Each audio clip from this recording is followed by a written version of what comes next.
Hi there, welcome back to my channel. I'm so excited to share this with you today. It's my unboxing of the Archer and Olive 2024 Halloween box. You know I love a good themed box, and this one has been on my radar since I saw it. So let's dive in and see what's inside. Look at this packaging. I love how Archer and Olive always goes that extra mile, and this one definitely has the spooky vibes with the bats and the blood red moon, and that's the theme for the box as well, is the blood red moon. So what have we got? So first up, we've got more bats and the Archer and Olive logo, of course, but just look at the foiling on this. So this is a little drawer, and it's a dot grid notepad, 80 sheets, 160 GSM of their paper that we've come to know and love from Archer and Olive. But look at this burgundy. It is so nice. Burgundy is very much in season. I see it everywhere on clothes, everything, shoes. But yeah, this pad has got the blackout paper on the back, some charcoal grey on the middle, and then the burgundy, or rather blood red paper on the top. So I think this is about A6 size, I think, by the time you've chopped off the paper. That's a nice little item. Wasn't expecting that, actually. Kind of forgot about it. The only thing that I can remember is the notebook. Let's do the decorative tape. So again, we have got red foiling. I love how all the packaging is cohesive, and of course we can use the packaging as part of our notebooks in whatever we're going to do with this stuff.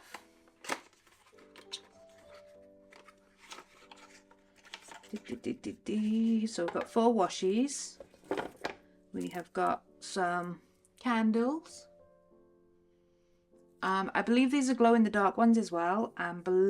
From the texture of them, I can feel like the where it's raised, where the glow in the dark stuff is. Some branches, grey branches on some burgundy background. And then we've got some of the red moon phases, which is nice because I've only seen like the moon phases in like black and white, so it's nice to see the red moon. Oh, this one's my favourite washi. This is a proper Halloween washi tape to me.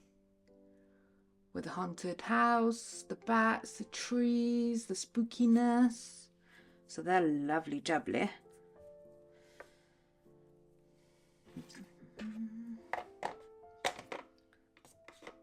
Then we've got a calligraphy set. I will one day learn how to say that word.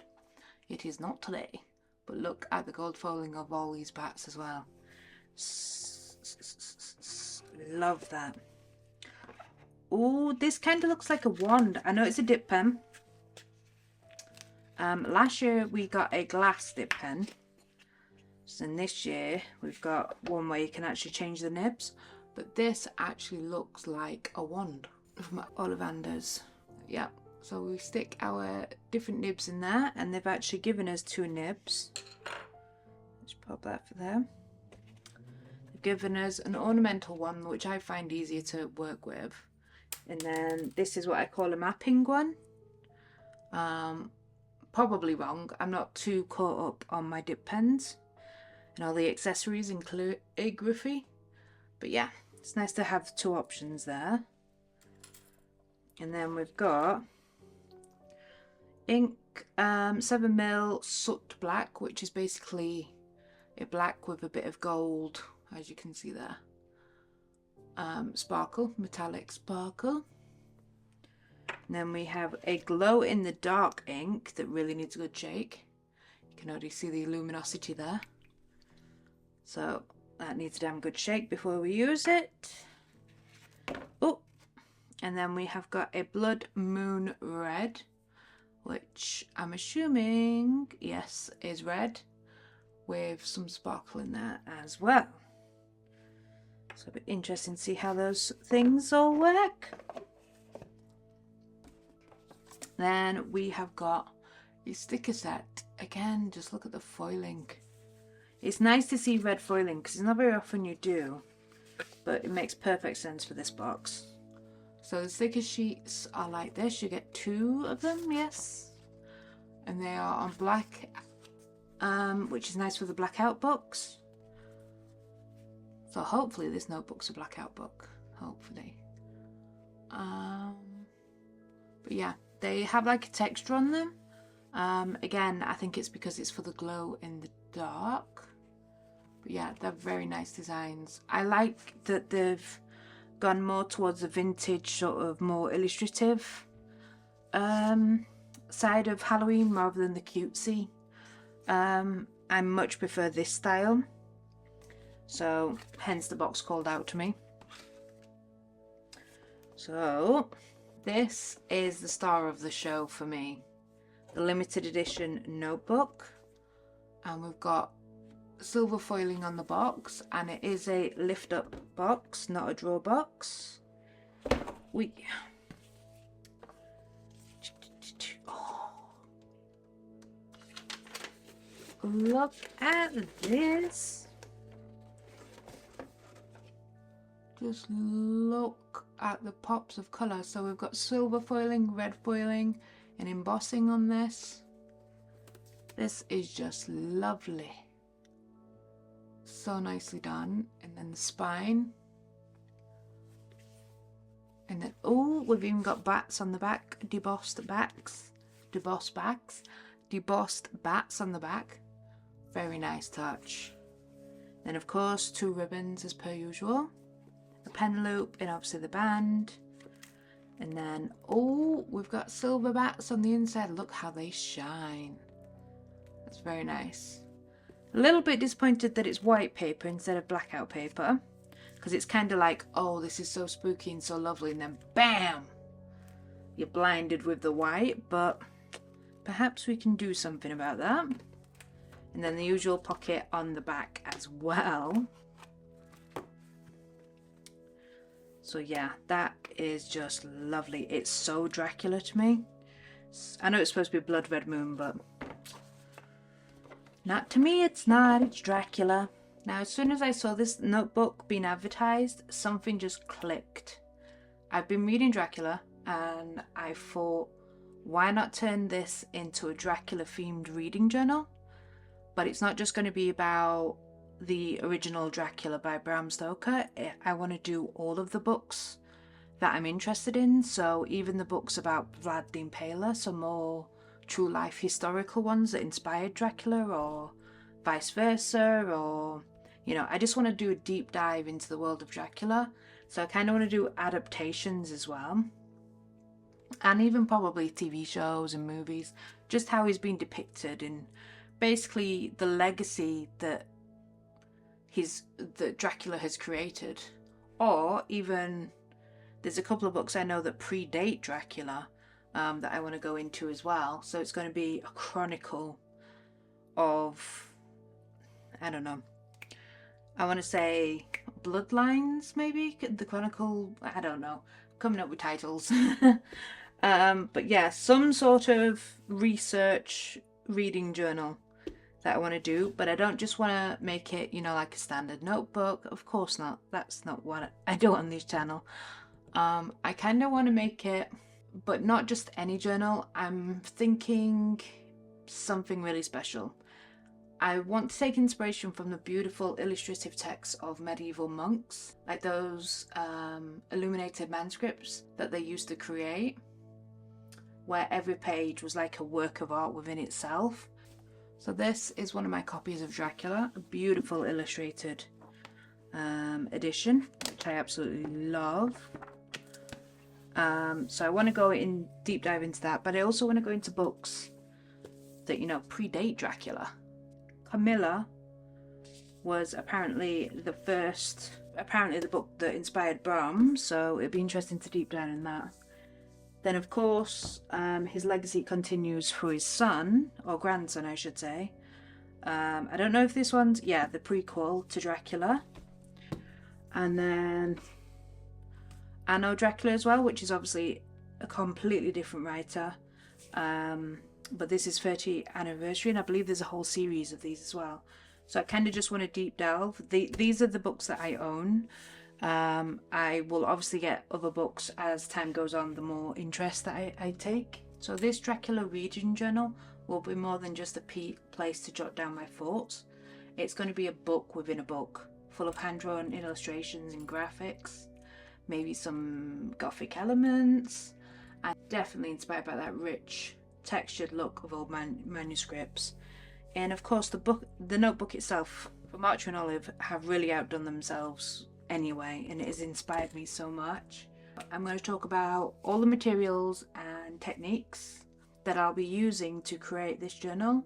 I'll walk you through the types of pens, paints, and even any gilding or metallic accents I'll incorporate to give it that illuminated effect.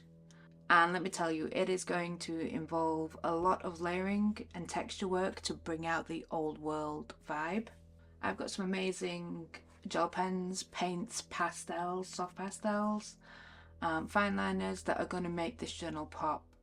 And if you're into bookbinding or hand lettering, you'll love the techniques I'm planning to use that will really elevate each page.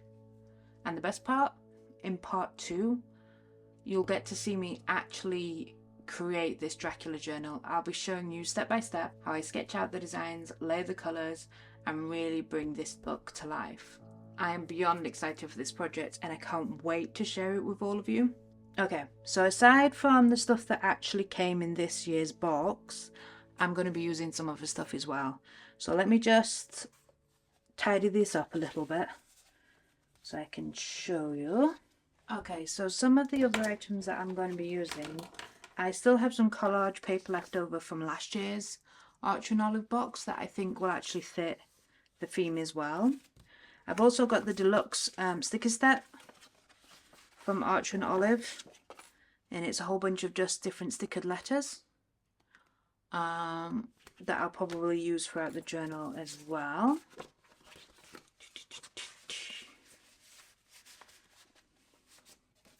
Then I've got a whole bunch of different acrylic stamps that I think will give texture and different elements to different pages and chapters and whatnot. Some of them are Archer and Olives, and then some of them what I've picked up from all over the place. Some book ones as well, and then of course my Tim Holtz. I love these ones. I've missed out on these this year's. You can't seem to get them in the UK, which is a bit of a bummer. So yeah, collaging, acrylic stamps. Definitely going to be using my liquid chrome to replicate the silver foiling. I would love it if they did a red one. If anybody knows of like a really bright foil pen, please let me know. I would love to get my hands on it. So we've got a thick one and a thin one. The colours of the actual pens I'll be using will be the Sriracha Zebra. I think this one's called Bordeaux. And then the Uniball one, Sesame Grey. But I think most of my writing will actually be done with the dip pen. I'm also going to be using some gouache, in particular Alizarin Crimson 501 by Holbein, because it is the beautiful red blood colour. I'm also going to be using something very messy, and that is soft pastels. I think these are going to be great for changing up the colour of the paper without A, wrinkling the paper, and B, bulking up the planner. So we're going to see how that works. I've not tested any of these yet.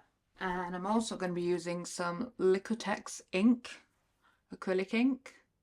I think they're going to work well with the dip pens. And then Liquitex acrylic gouache as well.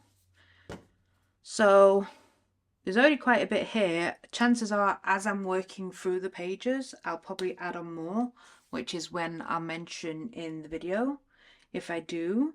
But as you can see, there is, apart from all the different coloured pastels, let me pull out the no, in fact, I don't want to touch pastels because I don't want to get my fingers mucky. But you can see that all the colours are coming in of the burgundy red, just reds in general, different types of greys.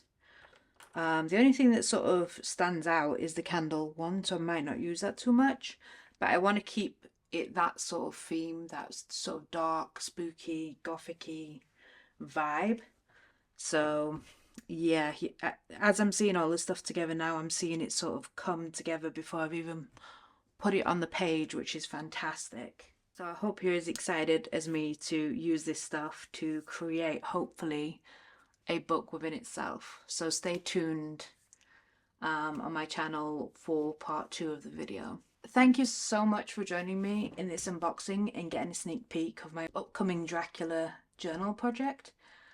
Let me know in the comments if you've ever tried an illuminated journal or if it has inspired you to start your own themed journal. And don't forget to subscribe so you won't miss part 2, where we'll dive into the creative process. See you soon and happy journaling. Bye for now.